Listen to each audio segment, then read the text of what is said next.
Cette semaine, dans Accès réservé, nous vous faisons découvrir les coulisses de la clinique vétérinaire Vétref à Beaucouzé. Cet établissement ouvert 24 heures sur 24 s'occupe des chats et des chiens qui nécessitent des traitements chirurgicaux ou spécialisés.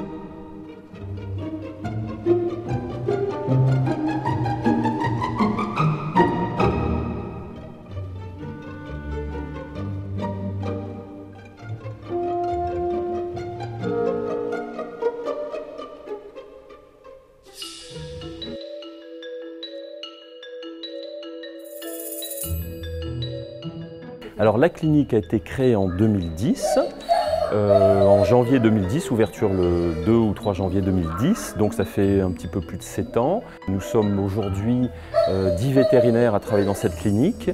On a 8 infirmières, 8 nurses qui sont là et qui nous aident dans notre quotidien.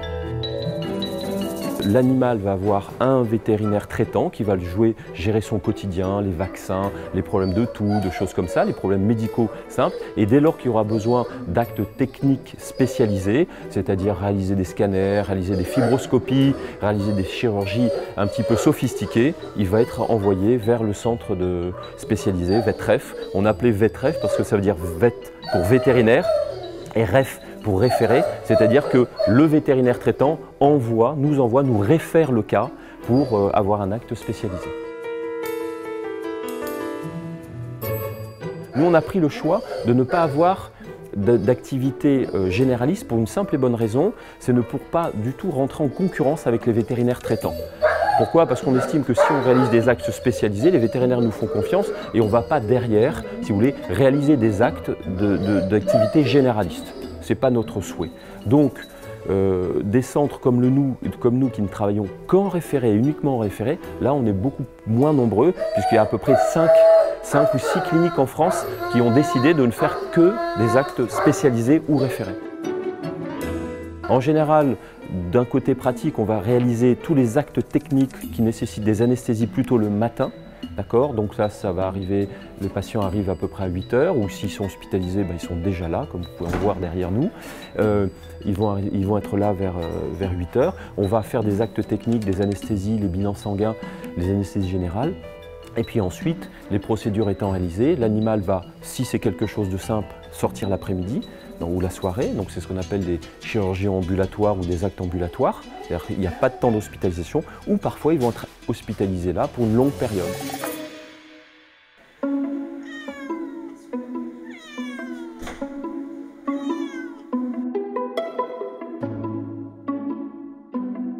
Toutes les journées commencent à 8 heures. Après, quand on s'occupe du chenil, donc on travaille sur 10 heures de temps.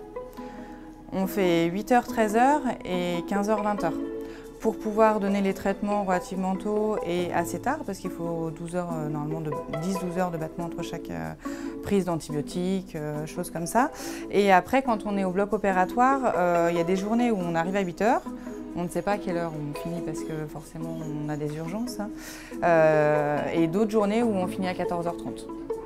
Quand on est au chenil, on s'occupe des animaux, donc on les sort, on refait leur box, on leur donne à manger, on fait leurs soins, les douches s'il y a besoin, des pansements s'il y a besoin, faire leur traitement. Et après, quand on est au bloc opératoire, c'est plutôt de l'anesthésie, de l'assistance en chirurgie.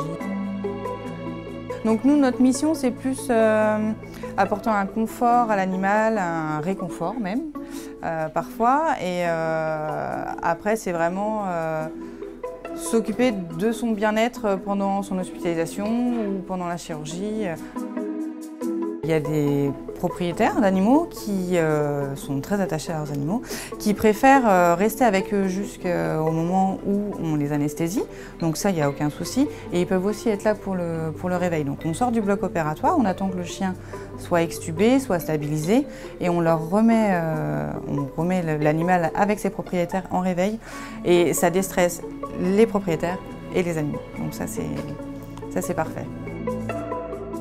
Quand on reçoit des animaux qui vraiment vont pas bien et qui repartent en pleine forme, c'est une satisfaction, quoi. Quand on voit que leurs propriétaires sont très attachés, très affectés par ce qu'ils ont et qu'au final ils sont très contents, nous, ça nous donne le sourire, quoi.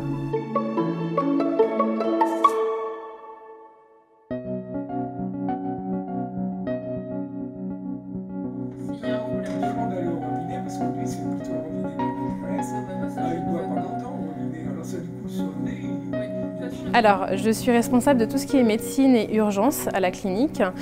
Donc, je vais recevoir les animaux qui sont sur ce domaine-là, qui nécessitent une prise en charge dans ce domaine-là. Et je m'occupe également donc, des jeunes vétérinaires qui sont ici et de leur formation.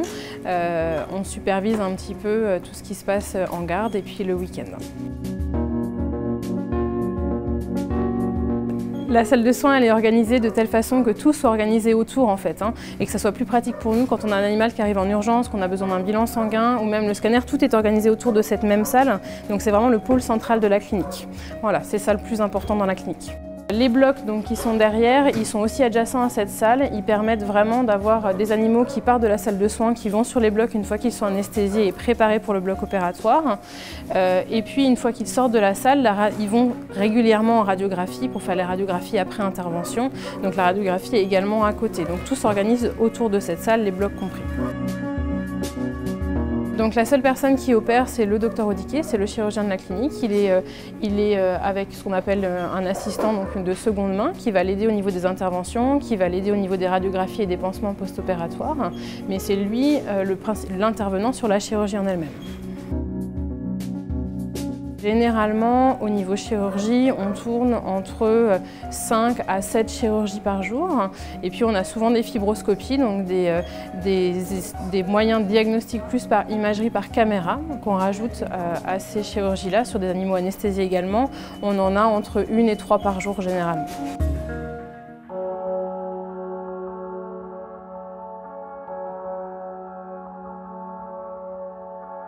Donc en fait c'est un chien qui est présenté pour une boiterie de son postérieur gauche et sur les radios et les examens complémentaires qu'on a réalisés, c'est-à-dire les examens qui nous permettent de savoir exactement ce qu'il a, on a donc une rupture du ligament croisé.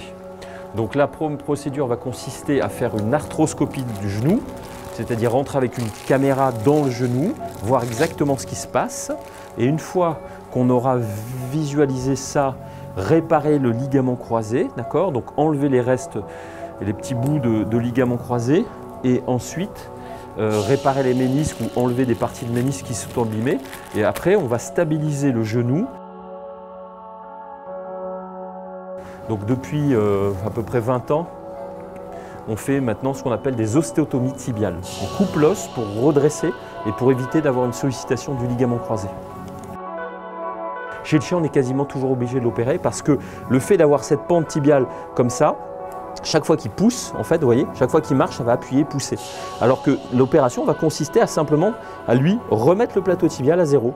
En fait, on va lui créer un genou d'homme. Et chaque fois qu'il appuiera, vous n'aurez pas de pousser vers l'avant.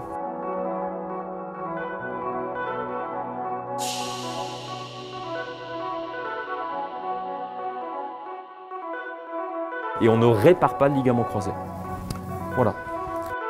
Des ostéotomies tibiales comme ça sur les chiens qui ont des ruptures de ligament croisé, on en fait entre 3 et 6-7 par semaine. Donc c'est quelque chose qu'on fait très fréquemment. Surtout dans un centre spécialisé comme ici où il y a une grosse demande, parce que les gens viennent de loin pour que l'animal soit opéré dans les meilleures conditions, quoi.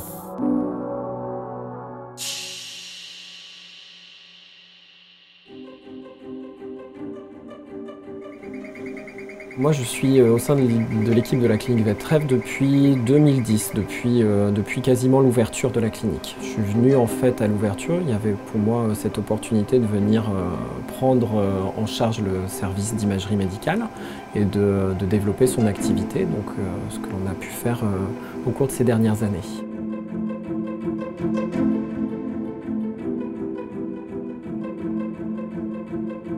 L'imagerie médicale intervient quasiment sur tous les cas qui passent à la clinique, c'est vraiment un secteur qui est central. Dans certaines structures, ils appellent ça un secteur transversal parce que les autres services viennent faire appel à l'imagerie médicale, que ce soit en médecine interne, que ce soit en chirurgie, en cardiologie ou autre. On a besoin des examens d'imagerie au moment du diagnostic. Et c'est là qu'est vraiment l'intérêt de cette discipline-là, parce qu'on est au cœur de la très grande majorité des diagnostics sur les cas des animaux de compagnie, des chiens et des chats. Quand on choisit l'imagerie médicale, c'est d'une part parce qu'on aime la physique, parce qu'il faut comprendre la physique des examens pour être compétent dans ce domaine-là, qu'on aime l'anatomie et qu'on aime le diagnostic. On est vraiment au cœur de la recherche. C'est un peu comme on nous présente un cas avec des indices et on va enquêter grâce aux examens d'imagerie médicale pour aller rechercher exactement la maladie qui est présente. Et c'est là où c'est vraiment intéressant. Le radiologue vétérinaire est un peu un enquêteur et c'est là où chaque cas est un challenge pour approcher au maximum le diagnostic et pouvoir apporter le plus d'informations au propriétaire pour pouvoir traiter son animal.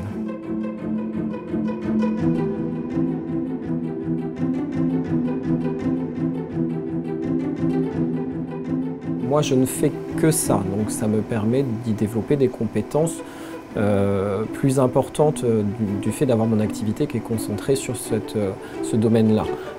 Et ce qui fait aussi la spécificité de la clinique, c'est que les propriétaires et leurs animaux voient quasiment toujours systématiquement plusieurs cliniciens qui viennent apporter leurs compétences sur le cas de leur chien ou de leur chat.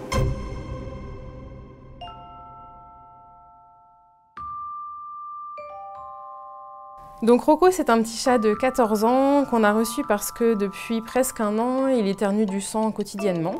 Donc il vient ici pour qu'on fasse des examens pour essayer de diagnostiquer quel est le problème et mettre en place un traitement adapté. Ce qu'on va lui faire aujourd'hui, c'est mettre une petite caméra dans son nez, ça s'appelle une rhinoscopie, qui va nous permettre de voir l'intérieur de ses cavités nasales, d'aller voir s'il y a une anomalie et éventuellement de faire des prélèvements. Ce qu'on peut suspecter sur lui, c'est éventuellement une rhinite allergique, immunitaire.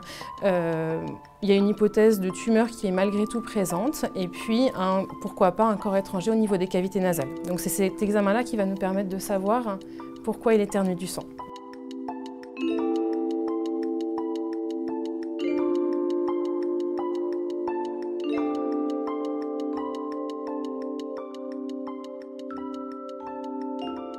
Alors mon collègue est un vétérinaire donc diplômé mais encore en formation cette année.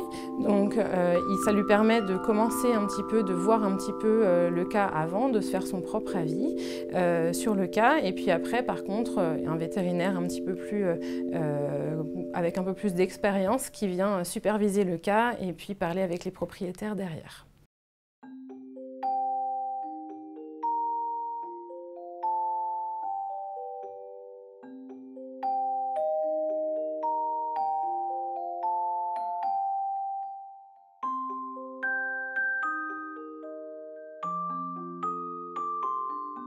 Alors je pense que le grand public ne se rend pas forcément compte de ce qu'on fait et qu'on peut pousser les moyens, qu'on a des moyens diagnostiques et des moyens de traiter les animaux qui sont parfois aussi poussés que ce qu'on va faire chez l'homme. On fait des chimiothérapies, on fait de la radiothérapie, alors pas ici, mais il y a beaucoup de choses à faire chez les animaux. Je ne pense pas que ça soit la vision effectivement du grand public qui a plus une vision du vétérinaire un petit peu plus classique, mais on peut pousser chez l'animal aussi loin qu'on pousse les soins chez les hommes. Aujourd'hui, ça se fait vraiment de plus en plus.